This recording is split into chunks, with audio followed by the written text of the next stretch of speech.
Muito bem, estamos de volta com o nosso Gazeta Entrevista desta noite e eu tenho o prazer de receber em nossos estúdios o diretor-presidente do CNPq, o Conselho Nacional de Desenvolvimento Científico e Tecnológico, o Dr. Glaucio Oliva. Ele está em Rio Branco a convite do deputado federal Ciba Machado, cujas emendas parlamentares serão alocadas prioritariamente, inclusive nas próprias palavras do deputado, para a área de educação e de tecnologia, de pesquisa. O doutor Glaucio Oliva, ele assumiu o CNPq em janeiro deste ano, é engenheiro eletricista eletrônico pela USP, tem mestrado em física também pela Universidade de São Paulo, na área de cristalografia, e é doutor pela Universidade de Londres, na Inglaterra, também com especialização em cristalografia, além de ser professor da USP desde 1981. Doutor Glaucio Oliva, muito boa noite. Boa noite. Tudo bem? Um prazer estar aqui com vocês. Prazer imenso. Junto aos colegas e amigos telespectadores da TV Gazeta. Doutor Glaucio, o CNPq é um órgão fomentador da pesquisa, possibilita a estudantes, enfim, a graduados, a sua incursão em grandes universidades, em grandes centros de pesquisa, através de bolsas. Sim. Que o CNPq é um grande fomentador desse processo. E, obviamente, que quando a gente fala em pesquisa, em desenvolvimento tecnológico, a gente precisa responder a uma pergunta. A primeira delas é: o Brasil avançou ao longo desses últimos anos na área de ciência, da pesquisa que realmente traz frutos com trabalhos publicados em grandes revistas científicas? Como é que está qual é o papel do Brasil hoje nesse mercado? Fantástica pergunta, Alain. Nós avançamos muito na ciência brasileira. Vou te dar um contexto. O CNPq este ano, 2011, está completando 60 anos. Foi fundado em 1951. E quando o CNPq foi fundado, a ciência brasileira se restringia a alguns poucos grupos de pesquisa e pesquisadores no Rio de Janeiro e em São Paulo. Pouquíssimos. Hoje, 60 anos depois, o Brasil, em grande parte em função do trabalho realizado pelo CNPq, que foi a primeira agência a fomentar, a promover a pesquisa e o desenvolvimento tecnológico no país. Hoje o Brasil tem 27.500 grupos de pesquisa, espalhados por mais de 450 instituições no Brasil inteiro, envolvidas em ciência e tecnologia. Nós produzimos hoje cerca de 35 mil artigos científicos todos os anos. Há 20 anos atrás, nós produzíamos 3 mil artigos todos os anos. Quer dizer, em 20 anos, nós decuplicamos o número de artigos científicos que produzimos, o que nos coloca hoje na 13ª posição entre todos os países do planeta no que diz respeito à produção científica. O senso comum entende que é na área da medicina, da pesquisa na área da medicina, que o Brasil tem realmente alcançado um bom desempenho. Isso é verdade, doutor Glaucio? Na medicina e em algumas outras. Eu posso citar, por exemplo, a medicina, como você citou, certamente, é uma área em que nós temos muitos desenvolvimentos, mas na agricultura, por exemplo. Na agricultura, o Brasil é um dos líderes mundiais de produção científica. E como resultado desse grande investimento em ciência e tecnologia, nós temos hoje o país exportador de commodities. O maior exportador de alimentos e de commodities agrícolas do mundo. E não são exclusivamente fruto do fato de que temos terra, sol e água, mas temos muita tecnologia associada à nossa produção agrícola. Há 20 anos atrás, você só conseguia plantar soja. No Rio Grande do Sul, tempo frio, solo absolutamente específico. Hoje em dia, você planta soja no cerrado, em todos os biomas brasileiros, em tempo de seca, em tempo de chuva. Já que o senhor tocou nesse ponto, o CNPq é favorável à pesquisa com transgênicos, que é um tema tão polêmico no Brasil? Olha, nós temos que sempre ter muito cuidado. No entanto, o Brasil hoje está sendo tratado como um exemplo no mundo de boa utilização da biotecnologia no aumento da produção de alimentos e na proteção ambiental. Você, quando fala de um transgênico, e isso tem um pouco a ver até com a minha área de pesquisa. Olha só. Seres vivos, né? Eles têm... são feitos de células, e essas células são tocadas, quer dizer, tudo que acontece dentro de uma célula é feito por proteínas, das mais diferentes formas. e a gente usa a cristalografia para estudar a estrutura das proteínas. Mas uma proteína ela é sintetizada a partir de um gene que está lá no seu DNA, no seu genoma. E o que a gente faz com um transgênico é utilizar um gene que codifica por uma proteína em um organismo e colocar este gene, uma cópia deste gene, dentro das 3 bilhões de cópias de genes que nós temos dentro de outros organismos, por exemplo, de uma planta.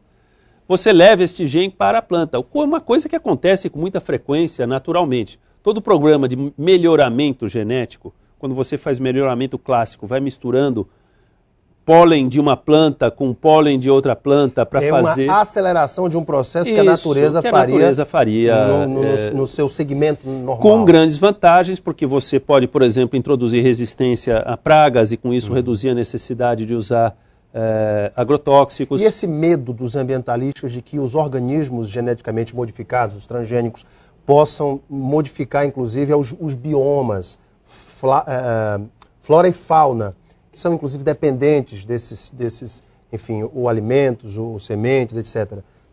Tem a ver, isso é uma preocupação real, ou não, ou é mais, digamos assim, uma preocupação exagerada? Então, assim, todo desenvolvimento científico e tecnológico requer cuidados. Você, por exemplo, estamos desenvolvendo potenciais novos remédios para o tratamento da doença de Chagas. Nós já temos algumas moléculas que são muito promissoras, mas nós não podemos usar essas moléculas em pessoas até que eu conclua anos a fio de ensaios clínicos para provar que essas moléculas não fazem mal.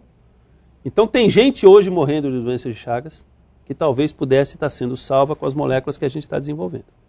Mas precisa saber... Mas eu não posso colocá-las, então eu tenho que fazer todos os testes. A mesma coisa acontece com os transgênicos. O que acontece? Você não joga um transgênico na natureza. Você primeiro é obrigado a passar por um mundo de testes. Testes que você faz com animais da flora e da fauna que circunda os campos. Então você expõe borboletas, você expõe roedores, você expõe répteis, você expõe outros insetos e vai estudando todos os efeitos que isso vem a ter. Depois você planta em campos experimentais, delimitados, cercados, e vai fazendo os estudos. Só depois que você tem um conjunto de estudos obrigatórios, existe uma lei que delimita exatamente todos os estudos que têm que ser feitos, e que todos eles demonstraram segurança, é que você vai poder utilizar esses organismos geneticamente modificados. E a partir daí, eu acho que observação em uso vai ser importante, mas com certeza a grande segurança na utilização de transgênicos hoje. Um dos objetivos de sua vinda ao Acre, presidente, é levar este debate às instituições, principalmente em relação às bolsas, que são o carro-chefe hoje do trabalho do CNPq. Como é que funciona o programa de bolsas do CNPq, em rápidas palavras, presidente? É voltado também para o aluno, para o professor, para a instituição? Como é que funciona? Perfeito. O CNPq tem dois grandes instrumentos de apoio ao desenvolvimento científico e tecnológico. Um é bolsas de formação e de fomento tecnológico e fomento à pesquisa. Quer dizer, eu dou dinheiro para projetos e dou bolsas para estudantes e pesquisadores. O CNPq hoje tem da ordem de 100 mil bolsistas no Brasil e no exterior.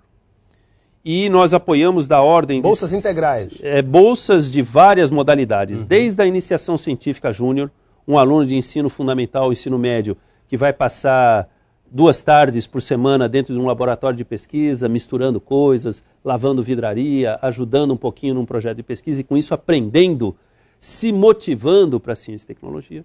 Até bolsas de iniciação científica durante a graduação, bolsas de mestrado, bolsas de doutorado, bolsas de pós-doutorado, bolsas de colocação de mestres e doutores nas empresas. Hoje a gente tem uma grande fatia dessas 100 mil, 7 mil, quase 10 mil bolsas, hoje são o que a gente chama de fomento tecnológico. Olha assim. É colocação de pessoal altamente qualificado no ambiente empresarial. E quem faz jus a essas bolsas, dependendo, é claro, da sua condição, dos critérios, como é que se chega a Todas as bolsas são competitivas e disputadas por critérios absolutamente republicanos. Por exemplo, se você tem um programa de pós-graduação, esse programa a gente atribui as bolsas ao programa de pós-graduação, esse programa tem um exame de ingresso. os melhores classificados vão fazer jus àquela bolsa. Agora, tem um programa que eu queria destacar em particular aqui hoje, Alan, que é o novo programa do governo brasileiro, do novo programa do CNPq, que é o programa Ciência Sem Fronteiras. É um programa que foi anunciado pela presidenta Dilma no começo desse ano, meados desse ano, e que tem uma meta muito ousada e estruturante para o desenvolvimento nacional, que é colocar 100 mil jovens brasileiros, estudantes e pesquisadores em estágios no exterior nos próximos 4 anos. 100 mil bolsas no exterior, 75 mil bolsas providas pelo governo, 25 mil bolsas que nós estamos conquistando junto à iniciativa privada, e já temos várias delas que já se dispuseram a dar. A Petrobras vai entrar com mais de 5 mil bolsas, a Federação de Bancos do Brasil vai entrar com mais de 6 mil bolsas, outras grandes empresas nacionais, Eletrobras, Vale, estão entrando com bolsas também dentro desse nosso programa. E a ideia é que a gente tenha, então, concursos nacionais para selecionar e para oferecer a um estudante de graduação que tenha oportunidade. Os nossos melhores talentos têm que ser os melhores. É o aluno que foi com melhor desempenho no Enem, é o aluno que teve boa participação numa Olimpíada Brasileira de Matemática na escola pública, por exemplo. É um aluno que está fazendo iniciação científica, que tem bom desempenho acadêmico. Ou seja, é a meritocracia. Meritocracia, para colocá-lo nas melhores universidades do mundo. Então, antes a gente esperava o aluno achar uma universidade e depois dava a bolsa. Hoje, agora, o CNPq e a CAPES, do Ministério da Educação, saem juntos, fazemos acordos com universidades, com as melhores universidades do mundo, para abrir as vagas. Aí a gente vem aqui, seleciona os estudantes e aí coloca esses estudantes para ter um ano de estágio lá. Talvez alguém que está em casa esteja se perguntando como é que eu conheço melhor esse programa. Tem um site na internet? Tem, é o www.cienciasemfronteiras, tudo junto, .cnpq.br. www.cienciasemfronteiras, sem fronteiras, isso, .cnpq.br.